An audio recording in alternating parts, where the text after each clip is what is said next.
जय हिंद साथियों। तो एसएससी जीडी का एग्जाम अब कहा जाए तो बहुत नजदीक आपके सामने, यानी कि लगभग कहा जाए तो बहुत अधिक समय साथियों नहीं है।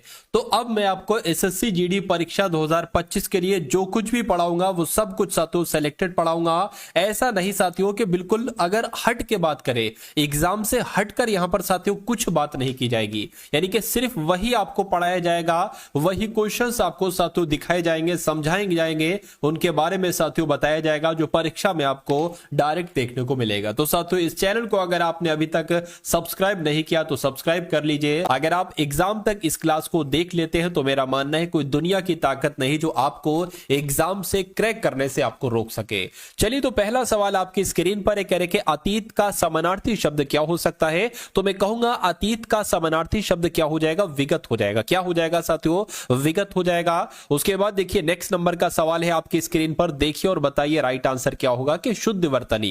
देखिए शुद्ध वर्तनी इसमें से साथियों कौन से शब्द की आपको लग रही है, यानी कि लालायित कैसे लिखा जाता है। तो लालायित साथियों मैं कहूंगा जैसे ऑप्शन नंबर ए में लिखा हुआ है ना लालायित, ऐसे लिखा जाता है। बाकी तीनों वर्तनियां गलत है, ऑप्शन नंबर ए वाली की वर्तनी बिल्कुल सही है। उसके बाद देखिए अगला सवाल है, भाई जो लोग भी यहां पर लाइव आ चुके हैं उन सभी का स्वागत है। मैं एक बार बता देता हूं, विपिन है, पूजा है, जातनी है, मिस्टर तेजस्विनी है, बलदेव, कारगिल, ठीक है, लवेश, सनी। चलिए तो सभी का भाई स्वागत है। अब यहां पर बात करें सुमति शब्द की विलोम की अगर बात करें तो सुमति का विलोम क्या हो जाएगा, कुमति हो जाएगा। यानी कि अगर सुमति का विलोम पूछा जाए तो कुमति बताना और कुमति का विलोम पूछा जाए तो सुमति बताना, ठीक है ना। चलिए उसके बाद देखिए अगला सवाल है, कह रहे कि निम्नलिखित में से शुद्ध वर्तनी वाला शब्द कौन सा है। इसमें से आपको बताने कि निमीलित कैसे लिखा जाता है। क्या निमीलित ऐसे लिखा जाता है, मैं कहूंगा नहीं। क्या ऐसे लिखा जाता है, तो नहीं। ऐसे लिखा जाता है, नहीं साथियों। निमीलित कैसे लिखा जाता है, जैसे आपका ऑप्शन नंबर ए में लिखा हुआ है, निमीलित ऐसे लिखा जाता है। उसके बाद देखिए कह रहे कि पहाड़ के निचले हिस्से को क्या कहा जाता है। क्या पहाड़ का जो निचला हिस्सा होता है ना साथियों, उसको क्या कहा जाता है, मुझे बताइए। अगर आपसे पूछा जाता है कि पहाड़ के ऊपरी भाग को क्या कहा जाता है, तो पहाड़ के ऊपरी भाग को क्या कहा जाता है, आदित्यका कहा जाता है। ये बहुत टॉप लेवल का क्वेश्चन मैंने आपको बताया है कि पहाड़ के ऊपरी भाग से अगर पूछे तो आदित्यका कहा जाएगा, लेकिन पहाड़ का निचला भाग अगर आपसे पूछे तो उपत्यका कहा जाएगा, ठीक है ना। आदित्यका और उपत्यका ये दोनों चीजें आप लोग ध्यान रखेंगे, ठीक है ना। चलिए अब उसके बाद देखिए अगला सवाल है, कह रहे कि पानी का बुलबुला होना, इस मुहावरे का मतलब क्या होता है। पानी का बुलबुला साथियों क्षण भंगुर होना हम लोग कह सकते हैं, जरा देर के लिए, थोड़ी देर के लिए। इसलिए राइट आंसर आपका जो जाएगा वो ऑप्शन नंबर बी के साथ जाएगा। भयभीत होने का मतलब क्या होता है भाई, मतलब डर जाना, ठीक है। चलिए उसके बाद अगला सवाल देखिए, कह रहे कि जिसे सारी बातों का ज्ञान हो उसके लिए आपसे पूछा जा रहा है एक शब्द क्या होगा। देखिए जब हम यहां पर बात करते हैं कि बहुज्ञ का मतलब क्या होता है, बहुज्ञ का मतलब साथियों जो बहुत सारी चीजों को जानता हो उसको हम लोग कह सकते हैं बहुज्ञ, ठीक है ना। यहां पर एक शब्द है मर्मज्ञ, क्या कहा जाता है, किसी बात के मर्म को जानने वाले को साथियों मर्मज्ञ कहा जाता है। लेकिन सर्वज्ञ की अगर बात करते हैं, जिसे सारी बातों का ज्ञान होता है, उसके लिए एक शब्द क्या होगा, सर्वज्ञ होता है साथियों। ये आप सभी लोगों को मालूम होना चाहिए। और विशेषज्ञ क्या होता है, जो अगर किसी विषय के बारे में जानकारी रखता है, ठीक है ना, विषय का ज्ञान होता है तो उसको विशेषज्ञ कहा जाता है। अब उसके बाद देखिए काले तिल चबाना साथियों, काले तिल चबाने का मतलब आपसे पूछा जा रहा है। तो काले तिल चबाने का मतलब क्या हो जाएगा, मुझे बता दीजिए साथियों। देखिए पराधीन होना, जला वतन करना, गुस्सा होना या दीर्घ आयु होना। आंसर क्या है भाई, ठीक है।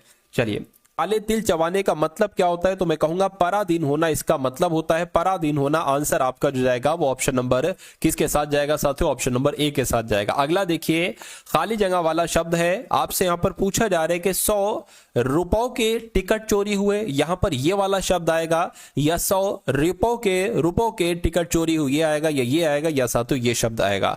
मैं कहूंगा साथियों 100 रुपए के टिकट चोरी हुए, रुपए आना चाहिए। और रुपए कैसे लिखा जाता है, मैं कह सकता हूं रुपए साथियों ऐसे लिखा जाता है। और ऐसे कहां पर लिखा हुआ है, मैं कहूंगा ऑप्शन नंबर सी में लिखा हुआ है। तो कुल मिला के आपका राइट आंसर जो होना चाहिए वो ऑप्शन नंबर सी के साथ जाएगा। अब देखिए अगर ये सवाल आपके एग्जाम में आता है तो इसमें मैं कहूंगा 90% बच्चा इस सवाल में गलती करेगा।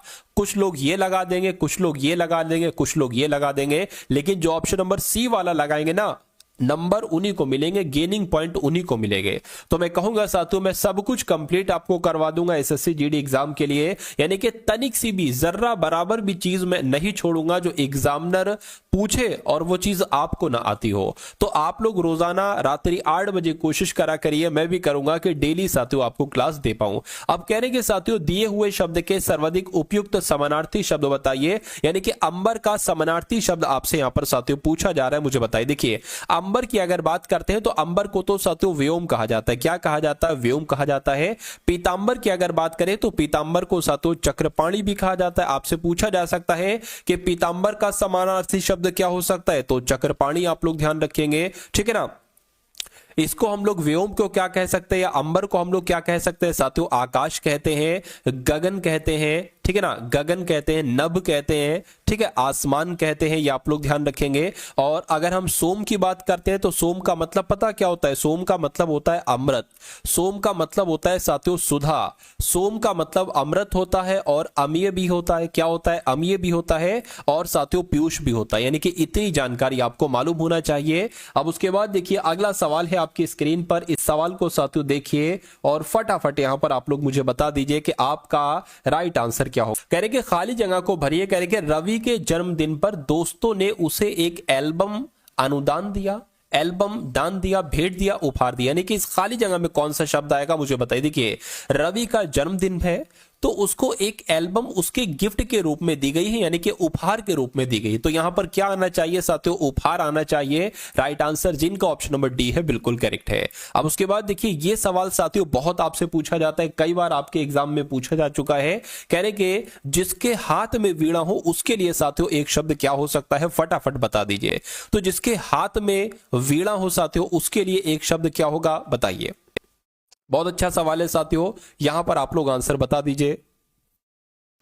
चलिए तो आंसर जिनका भी साथियों डी होना चाहिए, मैं कहूंगा आंसर आपका डी हो जाएगा। चक्रपाणी नहीं कहेंगे साथियों, उसको क्या कहेंगे? सरस्वती कहेंगे। आंसर आपका जाएगा ऑप्शन नंबर डी के साथ। उसके बाद देखिए कौन सा विलोम युग्म सही नहीं है साथियों, मुझे बताइए। तो यहां पर अगर बात करते हैं साथियों, देखिए क्रय की जब हम बात करते हैं, क्रय का विलोम तो विक्रय होता है। क्रय का मतलब खरीदना, विक्रय का मतलब बेचना। एकत्रित का विलोम क्या होता है? तो एकत्रित का विलोम तो विकिरण होता है, यह भी बिल्कुल सही है। जय की बात करें, जय का विलोम अजय होता है, यह भी बिल्कुल सही है। लेकिन आहार का विलोम बिहार नहीं होता है, मैं कहूंगा आहार का विलोम क्या होता है? अनाहार होता है। तो कौन सा साथियों विलोम युग्म सही नहीं है? मैं कहूंगा ऑप्शन नंबर डी वाला सही नहीं है। तो इसलिए आपका राइट आंसर किस ऑप्शन के साथ जाएगा? ऑप्शन नंबर डी के साथ जाएगा। भाई बहुत बढ़िया, वेरी गुड क्लास। अब उसके बाद देखिए अगले नंबर का सवाल है आपकी स्क्रीन पर। यहां पर अगर हम लोग बात कर ले कि बुद्धिजीवी वर्ग को वनों और जानवरों के पर्यावरण पर ध्यान देना चाहिए, पर्यावरण आएगा, पर्यावरण नहीं आएगा, व्यवस्थापन भी नहीं आएगा, संरक्षण आना चाहिए।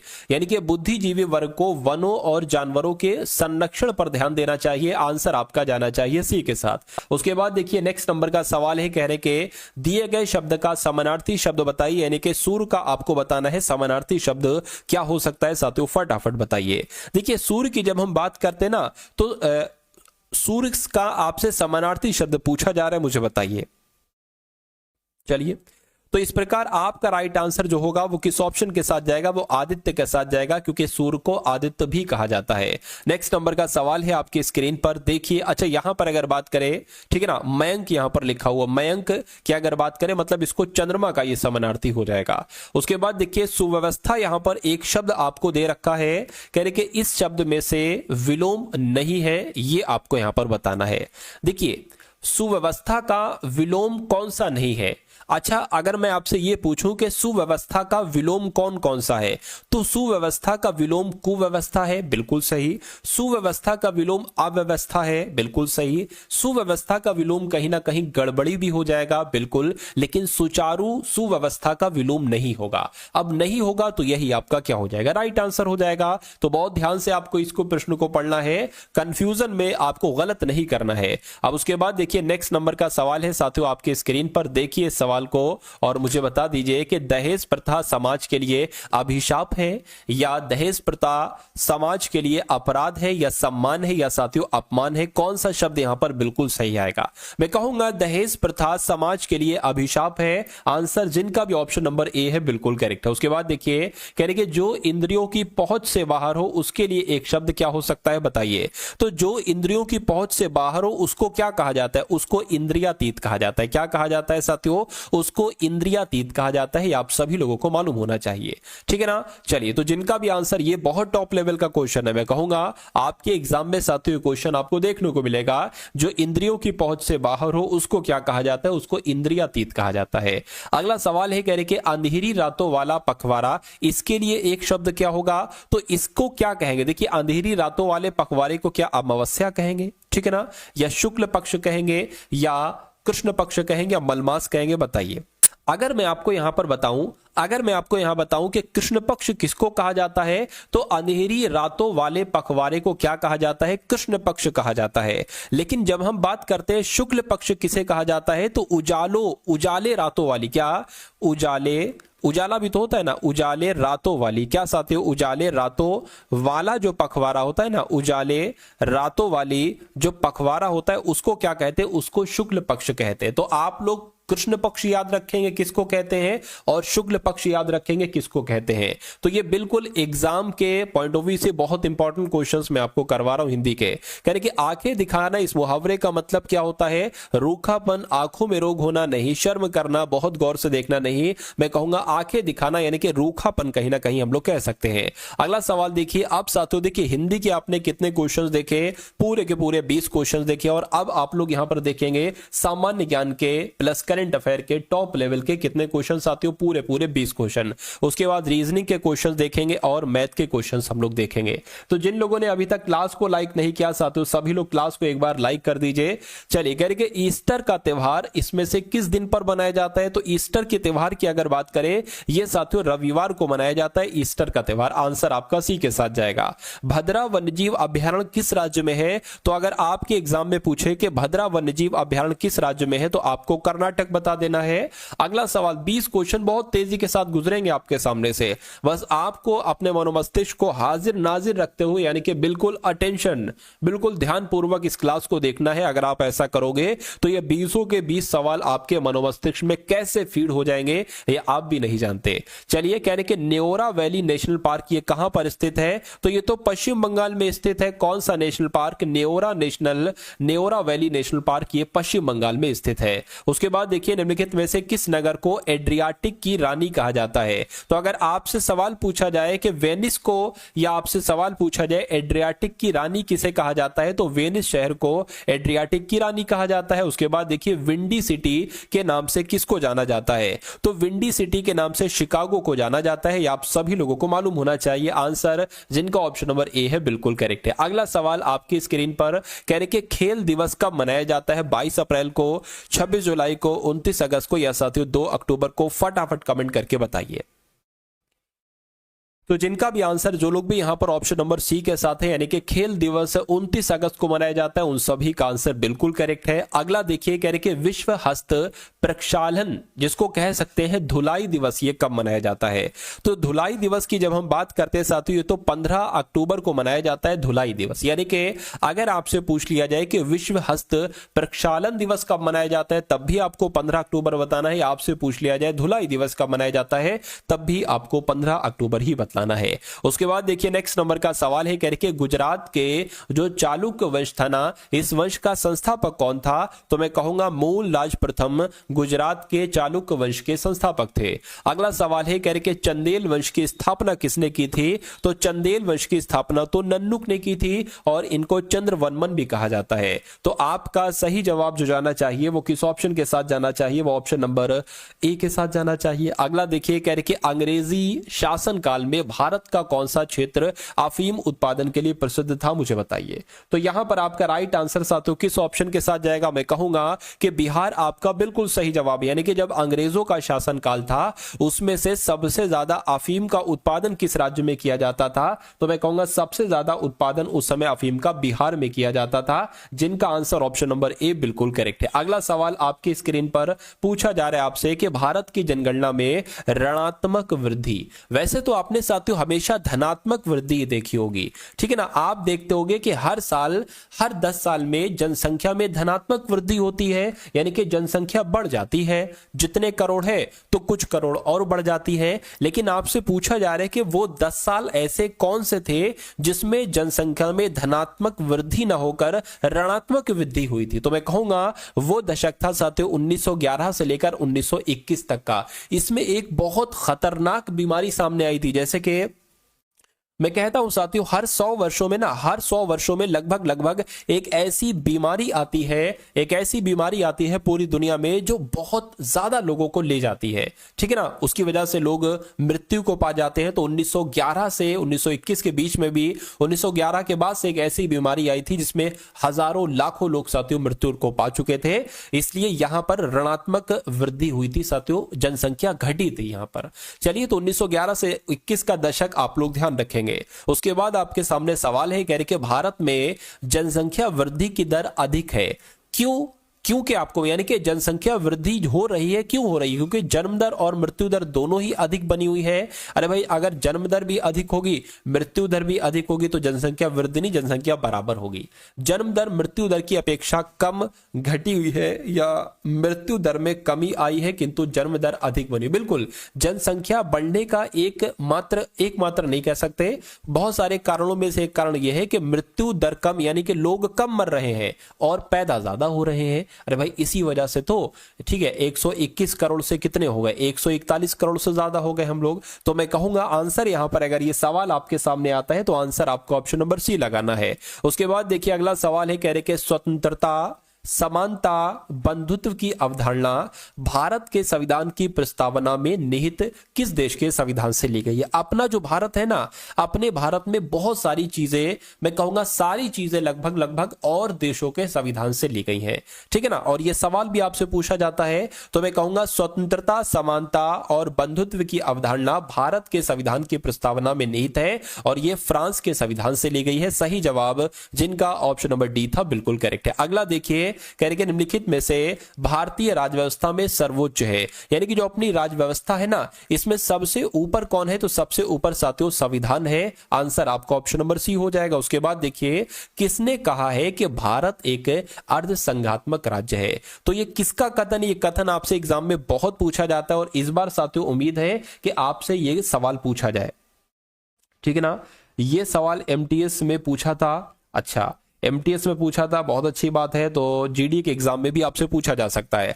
तो किसने कहा था, अगर आपसे पूछे कि भारत एक अर्ध संघात्मक राज्य है, तो मैं कहूंगा केसी व्हीलर ने यह कहा था कि भारत एक, केसी व्हीलर ने कहा था कि भारत एक अर्ध संघात्मक राज्य है, ये आपको मालूम होना चाहिए। उसके बाद देखिए, कह रहे कि अब यहां पर देखिए 5 क्वेश्चंस हम लोग देख लेते हैं एकदम टॉप लेवल के करंट अफेयर के, क्योंकि 20 सवाल आपके एग्जाम में आते हैं, जिसमें से 15 सवाल मैं आपको कराता हूं साथियों जीके के, और बचे 5 सवाल मैं आपको कराता हूं करंट अफेयर के। तो अब 5 सबसे दमदार, सबसे इंपॉर्टेंट 2024 के 5 क्वेश्चन देखेंगे करंट अफेयर के। आपसे पूछा जाएगा आपके एग्जाम में कि बैडमिंटन खिलाड़ी ने, यानी कि किस बैडमिंटन खिलाड़ी ने ल्यूवेन में महिला सिंगल्स का खिताब जीता है, तो इनका नाम है अनमोल खरब, और ये एक बैडमिंटन खिलाड़ी है। आपसे ये भी पूछा जा सकता है कि अनमोल खरब का संबंध किस खेल से है, तो बैडमिंटन से है। तो कुल मिला के अनमोल खरब ने ल्यूवेन में महिला सिंगल्स का खिताब जीता है, आपको मालूम होना चाहिए। उसके बाद देखिए, कह रहे कि किस देश ने ऑपरेशन सद्भाव शुरू किया है,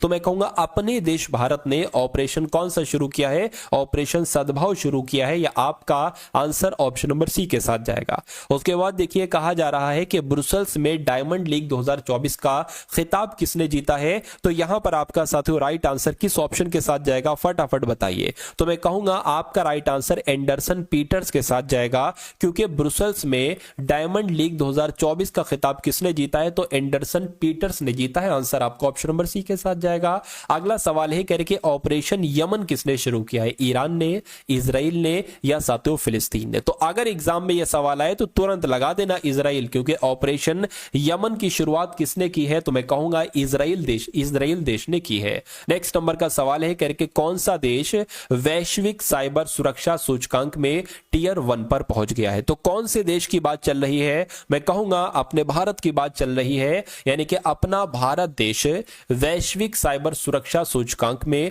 टियर 1 पर पहुंच गया है। आंसर आपका ऑप्शन नंबर सी अगर है तो मैं कहूंगा आंसर आपका बिल्कुल करेक्ट भाई, बहुत बढ़िया, वेरी गुड क्लास। तो अब यहां पर साथियों हम लोग देख लेंगे कौन से क्वेश्चन, मैं कहूंगा रीजनिंग के एकदम टॉप लेवल के साथियों क्वेश्चंस हम लोग यहां पर देखेंगे। तो अब आप लोग यहां पर साथियों तैयार हो जाइए, सबसे सटीक और सबसे शानदार रीजनिंग के क्वेश्चन आपके सामने से गुजरेंगे, और मैं कहूंगा जैसा आपका इस बार पेपर आएगा वैसे क्वेश्चंस में आपको करवाने वाला हूं। चलिए, तो पहला सवाल आपकी स्क्रीन पर आ चुका है, कह रहे कि उस पासे का चयन कीजिए जिसे निम्नांकित पत्रक शीट को रेखाओं पर मोड़ने पर प्राप्त किया जा सकता। सवाल की अगर बात करें, देखिए इस सवाल के बारे में मैं आपको बता देता हूं, बहुत अच्छा और बहुत आसान सा सवाल है। कह रहे हैं कि कौन सा ये पासा है, ये एक ओपन पासा है, यानी कि जो एक ये पासा है ना, इस पासे को खोल दिया गया है, ये पासा आपके सामने आ गया है। तो ये पूछा जा रहा है कि इस पासे को अगर मोड़ा जाए तो कौन कौन सा पासा, ठीक है, मोड़ने पर कौन सा पासा बनाया जा सकता है? ये वाला पासा बनाया जा सकता है, ये वाला या ये वाला। अब देखिए साथियों, मैं आपको एक चीज यहां पर बता देता हूं, अगर आपसे सवाल ये पूछा जाता कि ये खुला हुआ पासा है या बंद पासा है, बताइए 4 का विपरीत संख्या पर कौन सा होगा? यानी कि अगर मान लीजिए 4 यहां पर है ना, तो इस यहां पर साथियों कौन सी संख्या होगी? तो 4 से हम इसको कर देते, यानी कि 4 का विपरीत क्या हो जाता? 3 हो जाता, या 3 का विपरीत क्या हो जाता? 4 हो जाता। उसी प्रकार अगर 1 का विपरीत आपसे पूछा जाता तो 6 हो जाता, 1 का विपरीत क्या हो जाता? 6 हो जाता।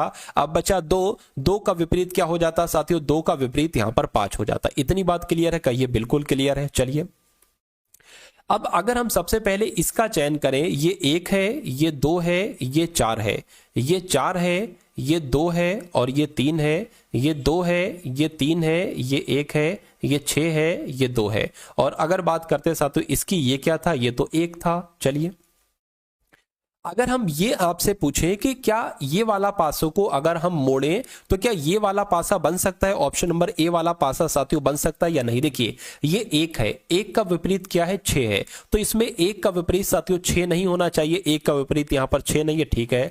2 का विपरीत की अगर बात करें, 2 का विपरीत 5 है, तो 2 का विपरीत यहां पर 5 भी नहीं हमें दिखना चाहिए, बिल्कुल है। अब 4 की बात करें, 4 का विपरीत 3 है, 4 का विपरीत 3 है, तो 4 का विपरीत हमें 3 में ही नहीं दिखना चाहिए, यानी कि ये हमारा पासा बन सकता है इसकी मदद से। अब हम इसकी बात करते हैं कि ये वाला पासा इसकी मदद से बन सकता है या नहीं बन सकता है। देखिए 4 का विपरीत क्या है? 4 का विपरीत 3 है, लेकिन हमें 4 का विपरीत 3 तो यहां पर दिख रहा है, यहां पर दिख रहा है ना, तो ये वाला पासा नहीं बन सकता है। अब 2 की बात करें, 2 का विपरीत 5 है, तो 2 का विपरीत 5 नहीं दिख रहा है, ठीक है। 1 का विपरीत 6 है, 1 का विपरीत 6 भी नहीं दिख रहा है। 3 का विपरीत क्या है? 3 का विपरीत कितना है साथियों? 4 है, तो 4 भी नहीं दिख रहा है, यानी कि ये वाला पासा भी बन सकता है। अब इस वाले पासे की बात करें तो 1 का विपरीत 6 है, ये तो 6 तो दिख रहा है साथियों, तो ये वाला भी नहीं बन पाएगा। मैं कहूंगा ए वाला बन जाएगा और सी वाला बन जाएगा। तो ऐसा कहां पर लिखा हुआ है? ऑप्शन नंबर बी में लिखा हुआ है, तो ये आपका बिल्कुल करेक्ट आंसर है। अगला सवाल आपके स्क्रीन पर कह रहे कि जिस प्रकार शब्दकोश अर्थ से संबंधित है, उसी प्रकार विश्वकोश का संबंध किससे होगा? मैं कहूंगा विश्वकोश का संबंध यहां पर ज्ञान से होगा। तो इस प्रकार आंसर आपका जो जाएगा वो ऑप्शन नंबर बी के साथ जाएगा। अब उसके बाद देखिए अगला सवाल है, कह रहे कि वो संख्या ज्ञात कीजिए जिसमें उसके 4 गुने को जोड़ने पर उसकी पूर्ववर्ती संख्या का 10 गुना प्राप्त हो जाए। तो अगर ये सवाल साथियों आपके सामने आता है तो आप इस सवाल को कैसे करेंगे? मान लीजिए वो संख्या, जिस संख्या की यहां पर बात चल रही है ना, वो संख्या मान लीजिए x है, तो कहने के वो संख्या ज्ञात कीजिए जिसमें उसके 4 गुने, यानी कि उसी संख्या में उसका 4 गुना प्लस कर दिया जाता है। वही यही तो बात कह रहे हैं, जिसमें उसके 4 गुने को जोड़ने पर उस संख्या में उसके 4 गुने को जोड़ दिया, और जोड़ने पर साथियों उसके पूर्ववर्ती, यानी कि इस संख्या का पूर्ववर्ती क्या होगा? इसमें 1 घटा दो, इसमें 1 घटा दोगी, ये साथियों पूर्ववर्ती हो गया। तो कह रहे हैं कि 4 गुने को जोड़ने पर 4 गुने को जोड़ दिया तो उसकी पूर्ववर्ती संख्या का 10 गुना हो जाता है, यानी कि इसका इस पूर्ववर्ती संख्या का 10 गुना हो जाता है। तो कहने के वो संख्या बताइए, यानी कि x का मान यहां पर आपसे पूछा जा रहा है। तो मैं कहूंगा साथियों ये 4x और x कितना हो जाएगा, 5x हो जाएगा, बराबर 10 की x से गुणा होगी तो यहां पर साथियों ये 10x हो जाएगा, -10 हो जाएगा। इतनी बात क्लियर है, बिल्कुल क्लियर है। अब यहां पर अगर बात करें साथियों, देखिए ये 10x है, ये बराबर के उधर 5x है ना, इधर आएगा तो माइनस का 5x हो जाएगा, बराबर के उधर 10 जाएगा तो प्लस हो जाएगा, यानी कि 10x में से 5x जाएगा तो यहां पर कितना बचेगा, 5x बराबर 10 बचेगा और x बराबर कितना बचेगा साथियों, 2 बचेगा। इतनी बात क्लियर है। तो x का मान आपसे पूछा गया था, x का मान 2 आ चुका है। 2 कौन से ऑप्शन में है, तो ऑप्शन नंबर ए वाले में है। तो समझे साथियों, इस सवाल में अगर आपको कोई दिक्कत है, कोई परेशानी है तो फटाफट एक बार आप लोग मुझे यहां पर बताएंगे।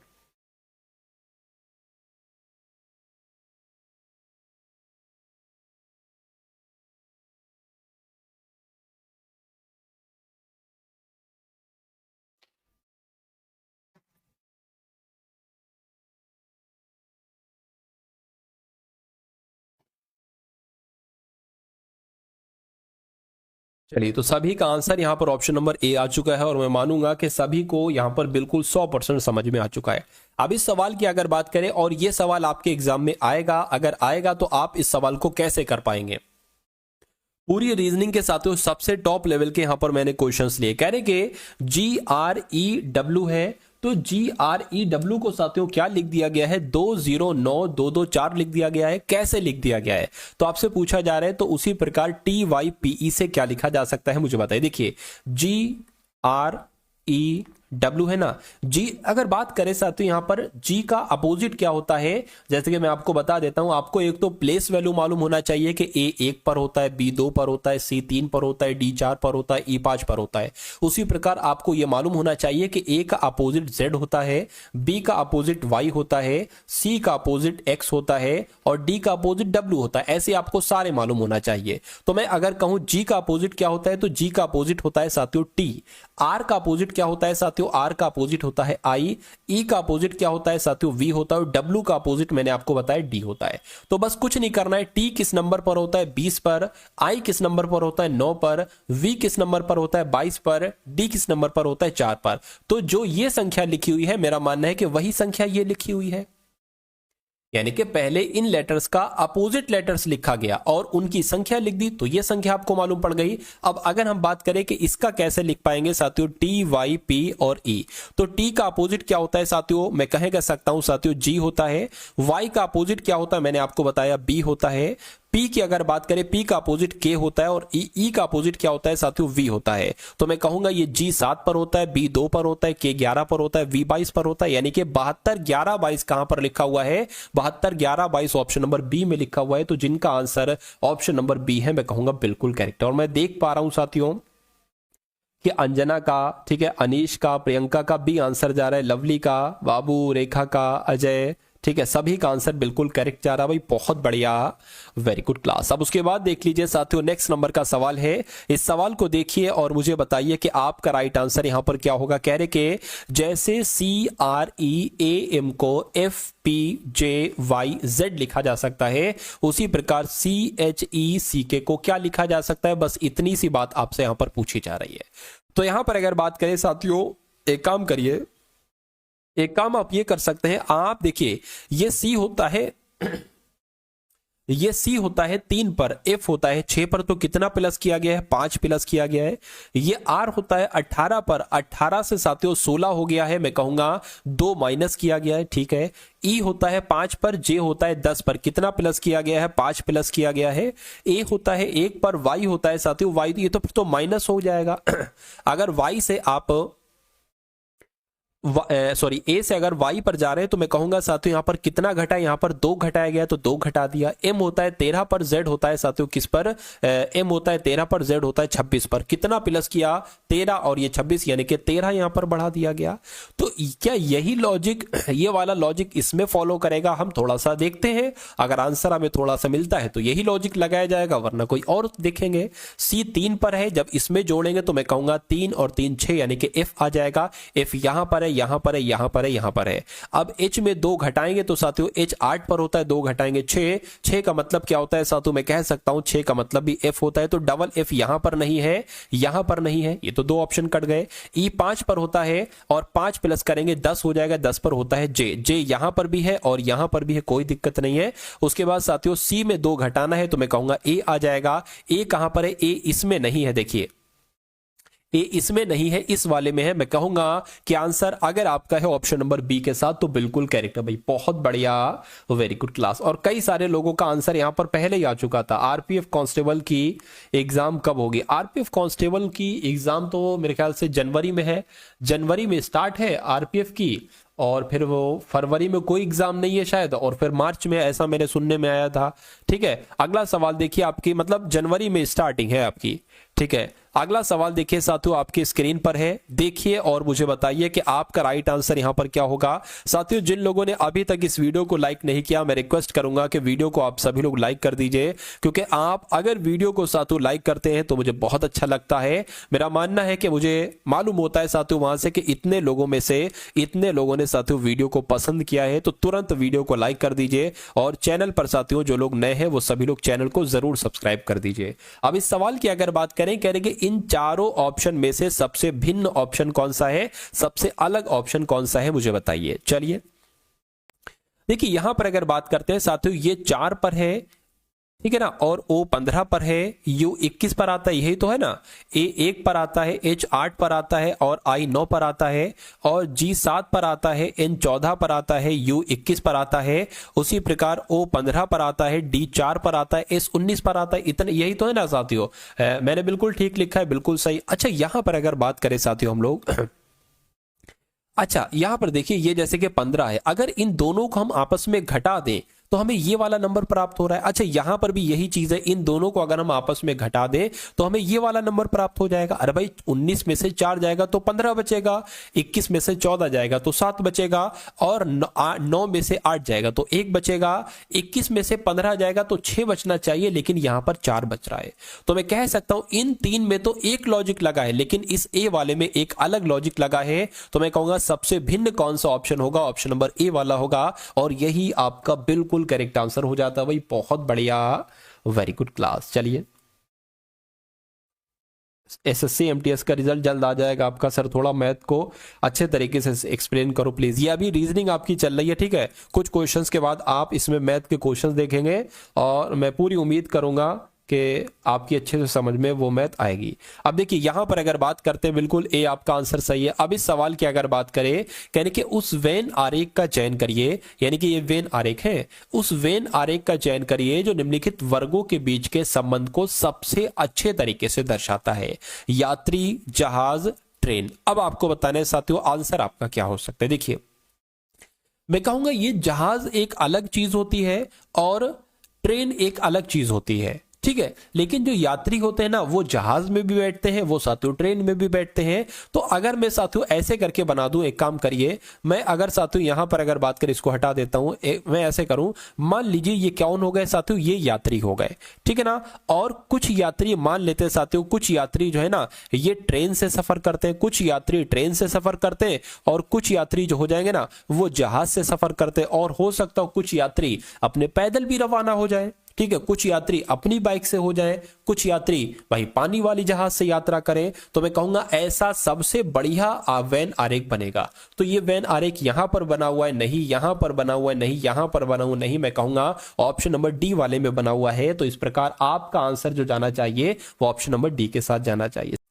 अब इस सवाल की अगर यहां पर हम लोग बात करते हैं, कहने की जैसे FPW आया है, उसके बाद EQV आया है, और उसके बाद DRU आया है, तो आपको बताने कि उसके बाद कौन से 3 लेटर यहां पर आ सकते हैं, बस इतनी सी बात आपको बताना है।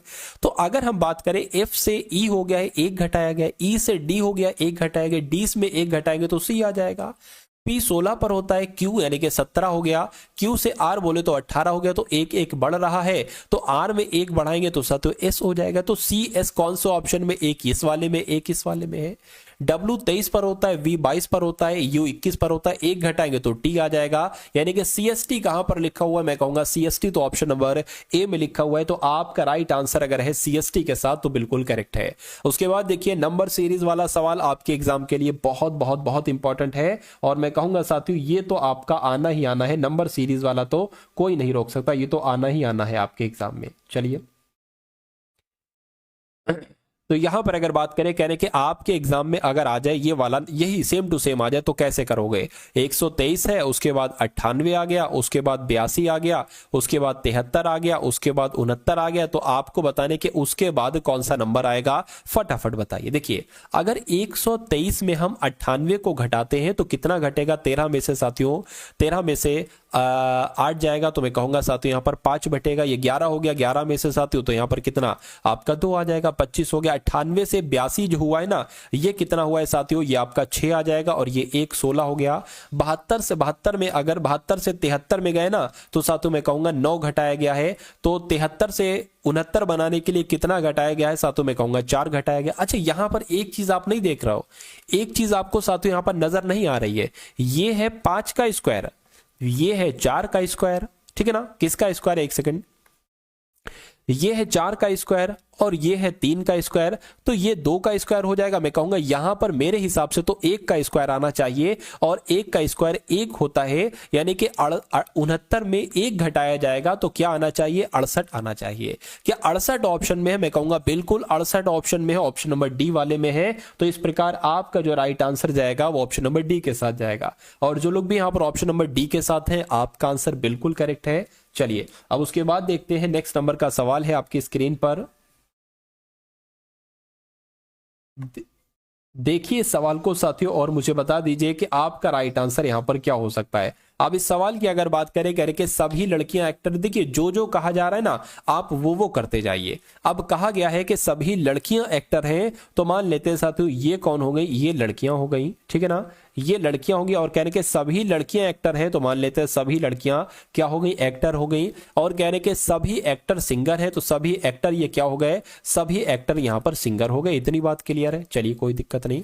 अब उसके बाद देखिए अब निष्कर्ष आपको देखना और बताने के कौन कौन सा निष्कर्ष सही है, कौन कौन सा निष्कर्ष यहां पर गलत है। चलिए यानी कि कोई भी एक्टर लड़की नहीं, अच्छा यहां पर ये कुछ लड़कियां सिंगर नहीं। अब पहला पॉइंट तो आपको यह देखना है कि अगर कथन कभी भी पॉजिटिव में है तो निष्कर्ष जो होगा ना, वो निष्कर्ष भी साथियों पॉजिटिव में होना चाहिए। अगर नेगेटिव में निष्कर्ष है तो वो निष्कर्ष हम गलत मानेंगे, यानी कि उसको तुरंत हम कट कर देंगे।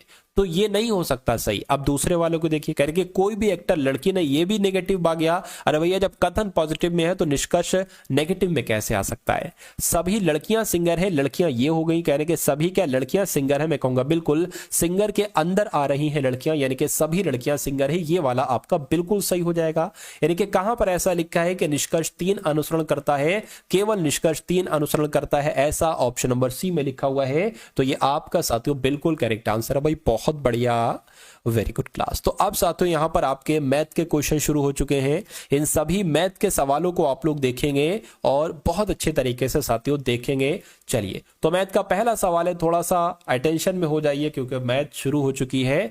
यदि एक वृत्तीय बेलन की त्रिज्या और ऊंचाई क्रमशः, यानी कि एक वृत्तीय बेलन है, उसकी त्रिज्या कितनी है, उसकी त्रिज्या साथियों 10 सेंटीमीटर है और उसकी ऊंचाई यानी कि एच कितनी है साथियों 15 सेंटीमीटर है। यानी कि एक तरफ अब एक गोला है, ठीक है ना, एक गोला है, उस गोले की त्रिज्या की अगर बात करें, उस गोले की त्रिज्या 5 सेंटीमीटर है, ठीक है ना। तो कहने के बेलन के वक्र पृष्ठीय क्षेत्रफल और गोले के वक्र पृष्ठीय क्षेत्रफल का अनुपात क्या होगा। देखिए यहां पर 2 चीजें आपसे पूछी गई हैं। एक तो पहली बार में पूछा जा रहा है कि भैया बताइए बेलन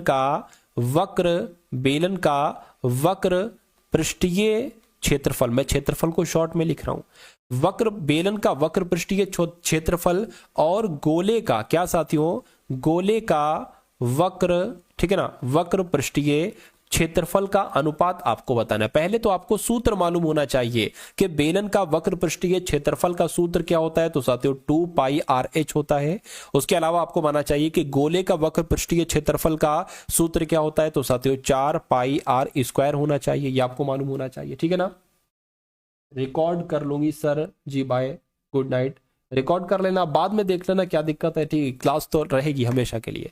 अब देखिए इसकी अगर बात करें तो यहां पर अगर बात करें, अब एक काम करो, इस 2 से ये कैंसिल हो गया, यानी कि यहां पर 2 आ गया, इस पाई से ये पाई कैंसिल हो गया, यानी कि अब आपके पास क्या है, सिर्फ आर है, सॉरी एक सेकेंड, अब आपके पास क्या है साथियों, आर है, एच है, और आपके पास 2r² है। तो यहां पर बेलन का वक्री, बेलन की अगर बात करें कितना दे रखा था साथियों, बेलन की त्रिज्या r है, यानी कि ये r 10 हो जाएगी, और गुणा h कितना है 15 है, तो ये साथियों 15 आपका हो गया, और 2 नीचे आ गया r², ये r है, 5 गुणा 5 हो गया, 5 गुणा 5 हो गया, ठीक है ना। इसको अगर कट करें 5 2 पंजे 10, इस पास से ये पास कैंसिल, ठीक है। और अब बचा क्या आपके पास साथियों, 15/5 बटा बचा है, यानी कि मैं कह सकता हूं साथियों 15:5 भी हम लोग कह सकते हैं, 5 एकम 5 और 5 तियां 15, यानी कि अनुपात क्या आया, बेलन के वक्र पृष्ठीय क्षेत्रफल का गोले के वक्र पृष्ठीय क्षेत्रफल से अनुपात आया 3:1। तो 3:1 कहां पर लिखा हुआ है, मैं कहूंगा ऑप्शन नंबर बी में लिखा हुआ है, तो ये आपका बिल्कुल करेक्ट आंसर हो जाता है भाई, बहुत बढ़िया, वेरी गुड क्लास। चलिए साथियों अब उसके बाद देख लीजिए, नेक्स्ट नंबर का सवाल है आपकी स्क्रीन पर, कहने कि चीनी की कीमत 33% बढ़ जाती है, एक परिवार को चीनी के उपयोग में कितने प्रतिशत की कमी करनी चाहिए ताकि व्यय में वृद्धि ना हो। देखिए अब इस टाइप के सवाल की अगर बात करें ना, इस टाइप का सवाल साथियों आपसे बहुत पूछा जाता है, बहुत ज्यादा। बस क्या किया जाता है मैं आपको बता देता हूं साथियों, बस किया साथियों ये जाता है कि यहां पर चीनी की जगह कुछ और आ जाता है, और इस प्रतिशत की जगह कुछ और आ जाता है। तो अगर ऐसा चेंजेस हो कि भैया इस चीज में इतने प्रतिशत की बढ़ोतरी हो जाती है, तो कोई बंदा उस चीज के उपयोग में कितने प्रतिशत की कमी कर दे ताकि व्यय पर, ठीक है ना, उसमें वृद्धि ना हो, वो बराबर रहे। तो आपको जो यहां पर लिखा हुआ है ना, वो आपको लिखना है तुरंत, और इसकी गुणा कर देना है 100 से। अब आपको देखना है कि यहां पर ये चीज बढ़ी जा रही है या घटी जा रही, दो चीजें होंगी। एक तो अगर ये बढ़ जाती है, कोई चीज बढ़ जाती है, तो आपको 100 + 33 लिख देना है। 33 का मतलब जो यहां पर संख्या है, अगर ये साथियों घट जाती है लिखा हो तो 100 - 33 लिख देना है, तो ये आ जाएगा साथियों 3300/133 आ जाएगा। बस आपको इसको कैलकुलेट करना है, बाकी कोई टेंशन वगैरह आपको यहां पर लेने की जरूरत नहीं है। तो इसको साथियों हम सॉल्व कर लेते हैं, ठीक है ना। इसको हम क्या कर लेते हैं, इसको हम सॉल्व कर लेते हैं। देखिए जरा, इसको थोड़ा सा मुझे यहां पर हटाना होगा, ये हट गया। देखिए यहां पर अगर साथियों हम लोग बात करें तो ये आपका कितना हो गया, 3300 हो गया, और ये आपका साथियों कितना हो गया, 133 हो गया। इतनी बात क्लियर, बस इतना सा काम आपको करना है और आंसर आपका आपके सामने आ जाएगा। चलिए तो अगर 133 दुना की हम बात करें तो 133 दुना कितने हो जाएंगे, यानी कि 6 2 हो जाएंगे, 266 हो गए ना, 200, यानी कि 133 दुना कितने हो गए, 266 हो गए। अब कितना बचेगा, 10 हो जाएगा, 10 में से 6 जाएगा, 4 बचेगा, ठीक है ना। ये अब 32 हो चुका है, 32 में से 26 जाएगा तो कितना बचेगा, 6 बचेगा, और ये 0 साथियों यहां पर उतर आएगा। अब 133 की किससे गुणा करेंगे, 640 के आसपास आ जाए। अगर मेरे हिसाब से साथियों 4 से गुणा करना चाहिए, 4 × 12, 4 × 12 1 13 हो गया, 4 एकम 4 और 1 5 हो गया, बिल्कुल सही साथियों, 532 आ गया। ठीक, यहां पर 4 आ जाएगा, तो कितना आ गया साथियों। अब देखिए कुछ ना कुछ इसमें से बचेगा, तो मैं कहूंगा 24 तो यहां पर आ चुका है, तो इसको अगर कट करेंगे तो 24 पॉइंट करके कुछ आएगा, और 24 पॉइंट करके किस ऑप्शन में लिखा हुआ है, ऑप्शन नंबर डी में लिखा हुआ है। तो इस प्रकार आपका राइट आंसर जो जाएगा वो ऑप्शन नंबर डी के साथ जाएगा, ठीक है ना। तो मैं कहूंगा साथियों पूरा सॉल्व करने की जरूरत ही नहीं रही, आपने 24 देख लिया और पॉइंट में कुछ आ रहा है तो आप डी लगा के आगे बढ़ जाएंगे। चलिए उसके बाद देखिए नेक्स्ट नंबर का सवाल है साथियों आपकी स्क्रीन पर, देखिए सवाल को और बताइए सही जवाब आपका क्या हो सकता है, बताइए। इसमें कुछ नहीं है साथियों, क्या कहा गया है इसकी अगर बात करते हैं साथियों, इसमें क्या कहा गया है, कह रहे कि रामू और सोमू 2 लोग हैं, रामू है सोमू है, इनकी मासिक आय की अगर बात करें तो 6:5 है, ठीक है। यानी कि अगर रामू 6 कमाता है महीने पर, तो सोमू कितना कमाता है, 5 कमाता है। कह रहे कि उनके व्यय यानी कि खर्च का अनुपात जो है वो 7:6 है। तो कह रहे कि रामू अगर 1500 बचाता है, ये लिखा हुआ है, तो सोमू कितना बचाता है, 1000 बचाता है। आपको इतना तो मालूम होना चाहिए, ठीक है, आपको इतना तो मालूम होना चाहिए साथियों, क्या अगर मान लेते हैं साथियों ये आपकी आय है, अगर हम साथियों इस आय में से क्या घटाते हैं, अगर हम इस आय में से साथियों बचत को घटाते हैं, ठीक है ना, तो आपका क्या निकल आता है, आपका साथियों खर्च निकल आएगा, यानी कि आपका व्यय निकल आएगा। आपका क्या निकल आएगा साथियों, आपका व्यय निकल आएगा। तो अगर हम साथियों बात कर लेते हैं कि रामू की आय कितनी है, 6x है, ठीक है ना। 6x में से अगर हम साथियों इसकी बचत कितनी है, 1500 इसकी बचत है, तो इसकी अगर बचत हम घटा देते हैं तो हमारे पास साथियों कितना आ जाना चाहिए, हमारे पास इसकी क्या आ जाएगी साथियों, हमारे पास इसकी व्यय आ जाएगी, बिल्कुल व्यय आ जाएगी। उसी प्रकार बटे में करके साथियों हम सोमू का यही कर लेते हैं कि सोमू की आय 5x है और इसकी अगर हम बचत को घटा देते हैं यानी कि 1000 घटा देते हैं तो इसकी कितनी रह जाएगी, वह कितना बचेगा, 6 बचेगा। यह बात क्लियर है, बिल्कुल क्लियर है। अब साथियों इसको आप कैलकुलेट करा सकते हो, क्या करा सकते हो आप, इसको कैलकुलेट करा के x का मान निकाल सकते हो। और जब आपका x का मान निकल जाए तो आंसर निकालना बहुत आराम हो जाएगा। क्यों? क्योंकि रामू की मासिक आय आपसे पूछी गई है और रामू की मासिक आय है 6x, तो x का मान जब निकल जाएगा उसकी गुणा 6 से आपको कराना है, बस आंसर आ जाएगा। तो इसको कैलकुलेट कराओ तो कितना आ जाएगा साथियों, आपका 6 छंग 36 हो गया, 36x 15 पंजे 75, 15 छक्का 90 हो गया, यानी कि 9000 हो गया यहाँ पर, बराबर 7 पंजे आपका 35 हो गया, 35x माइनस 7000 हो जाएगा, 7 की गुणा 1000 से करेंगे।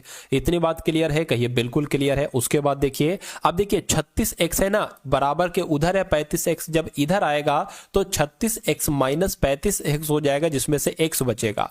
अब ये 9000 उधर चला जाएगा साथियों, जब 9000 उधर चला जाएगा तो मैं कहूंगा ये क्या हो जाएगा, ये प्लस का हो जाएगा, ठीक है। ये जब प्लस का हो जाएगा ना, ठीक है, तो 9000 माइनस 7000 हो जाएगा, तो कितना बचेगा, इसमें से 2000 बचेगा, यानी कि x बराबर आपके सामने जो आ गया है वो 2000 आ गया है। तो बस मैंने आपसे कहा था कि रामू की मासिक आय कितनी है, रामू की मासिक आय 6x है, तो जब x बराबर 2000 है तो साथियों क्या हो जाएगा, 6 गुणा 2000 हो जाएगा।